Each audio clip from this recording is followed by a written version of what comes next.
സർവകലാശാലകളുമായി ബന്ധപ്പെട്ട വിഷയം അത് ഗൗരവമുള്ള വിഷയമായി, രാഷ്ട്രീയ പ്രതികരണങ്ങൾ വരുന്ന വിഷയമായി കഴിഞ്ഞ കുറച്ച് ദിവസമായി നിൽക്കുന്നു. പ്രക്ഷോഭങ്ങൾ തുടരുകയാണ്. സർവകലാശാലകളിലെ വൈസ് ചാൻസലർമാർ സംഘപരിവാർ സമ്മേളനങ്ങളിൽ പങ്കെടുക്കുന്നത് കേരളത്തിൽ കാണാൻ കഴിയാത്ത പ്രവണതയാണ് എന്ന അതിരൂക്ഷ വിമർശനവുമായി അല്പം മുമ്പ് CPM സംസ്ഥാന സെക്രട്ടറി MV ഗോവിന്ദൻ രംഗത്ത് വന്നു. കേരളത്തിലെ ഉന്നത വിദ്യാഭ്യാസത്തെ തകർക്കാൻ ഒരു ശക്തിയും അനുവദിക്കില്ല. സാധാരണ CPM വിശദീകരിക്കുന്നൊരു നിലപാട് ആവർത്തിക്കുകയാണ്.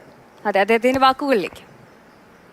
ഗവർണർമാരെ ഉപയോഗപ്പെടുത്തി സർവകലാശാലകളുടെ സ്വയംഭരണത്തെ തകർക്കാനും കാവ്യവൽക്കരണ അജണ്ടയുമായി വിദ്യാഭ്യാസ രംഗത്ത് ഇടപെടുന്നതിനും വേണ്ടിയാണ് കേന്ദ്ര സർക്കാർ ഇപ്പോൾ നിലപാടുകൾ സ്വീകരിക്കുന്നത്.